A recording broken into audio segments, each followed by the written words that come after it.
Over time, under time, over budget, on budget. Here are 5 things to avoid on your next flip.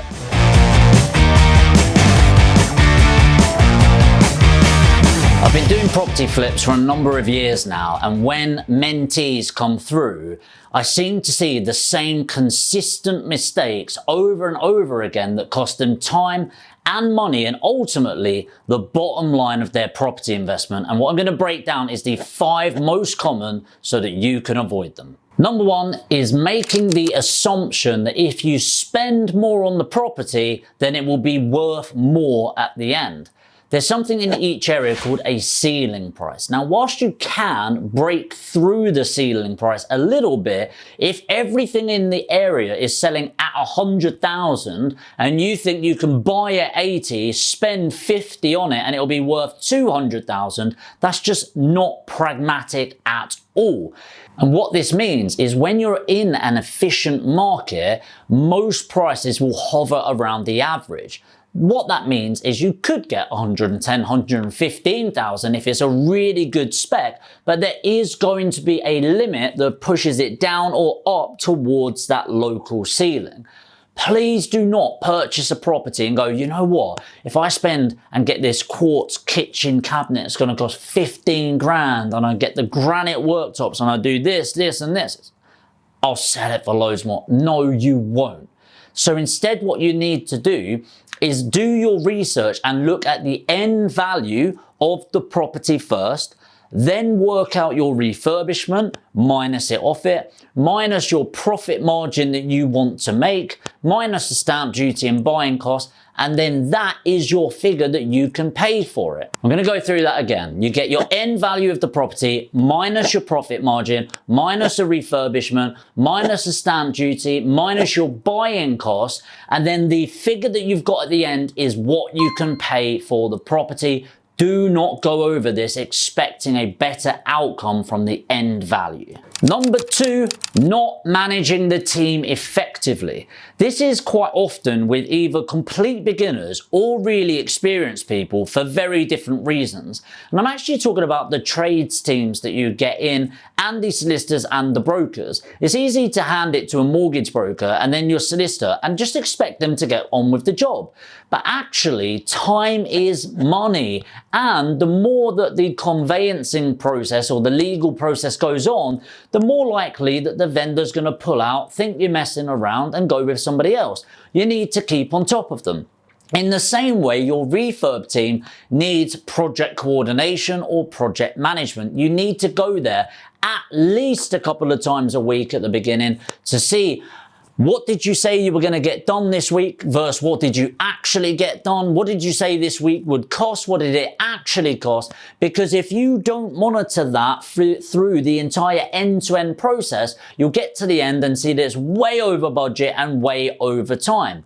You see this with more experienced people as well, where they've used the team 3 or 4 times and you think, well, they've worked really well and actually I can just leave them to it. No, get additional quotes. Make sure you keep on your team throughout the entire process. You don't need to micromanage them, but definitely manage them and keep the performance up throughout the process. Number 3 is not having a contingency in place. This baffles me. It's not like a buy-to-let. Costs can suddenly go up 5-10 grand.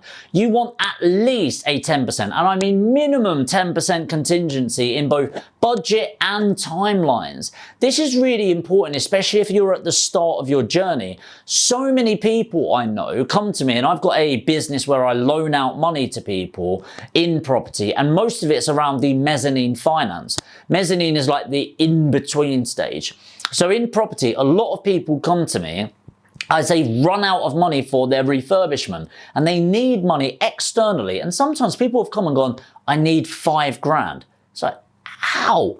How are you buying a property that's 100,000, 200,000, spending 40, 50 grand and you ran out of money?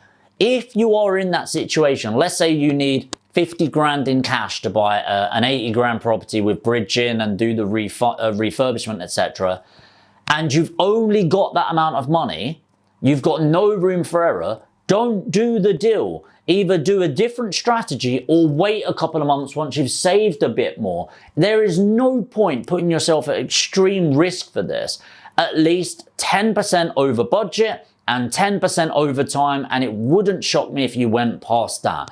Things change in property. You need to be adaptable and you need to have that financial buffer. Number 4 is focusing on the price rather than the value. Now, price is really important. Of course, you want to negotiate best on the property.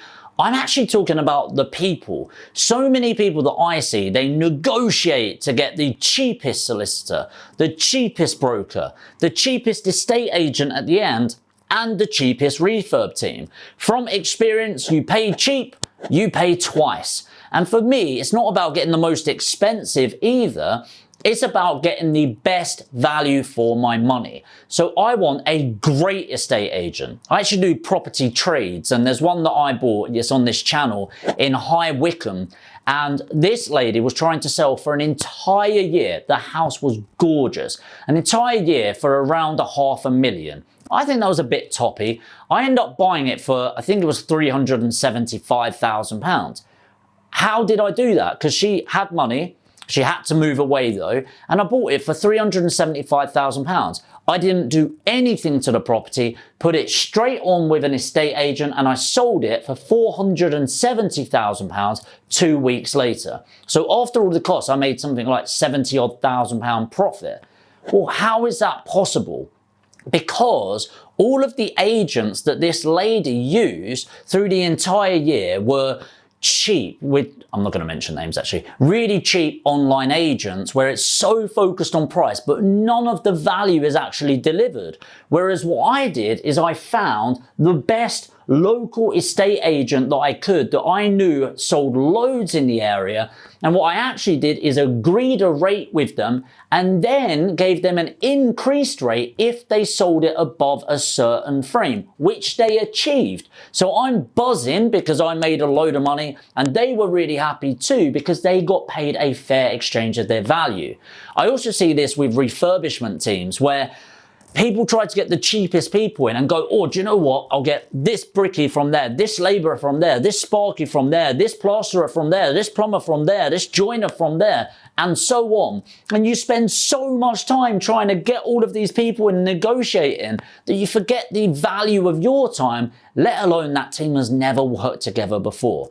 I'd rather pay an extra couple of thousand on a refurbishment for a team that I know work really well together, can largely manage their own time so I don't have to. And finally, number 5, treating the team like your bitch. And I've seen this so much with solicitors, brokers, estate agents, and your trades team. What you need to realize is people don't need to work for you.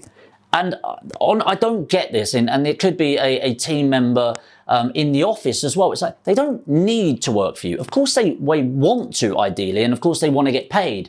But there's always somebody else that will pay them.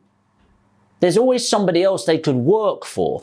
And so treat people with respect. And especially with trades teams and things like that within your properties, they could just go on, walk off site tomorrow and go and get paid the same, especially in today's market. So treat people like a partner. Every single one of my team in the office or on the refurb team, I see them as a partner in our venture together. It's very much our company rather than my company. Sure, I'll take the risks, but I also get the rewards.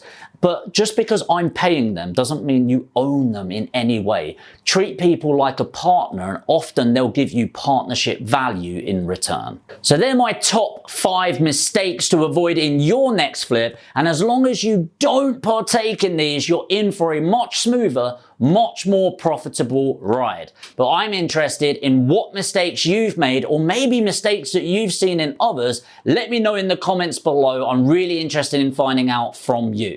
If you did get value from this video, make sure to destroy the like button. And if you're new to the channel and want to find out more about property investment, I post 3 times a week, and you can find out more by hitting the subscribe button and the notification bell, and I'll see you in the next video.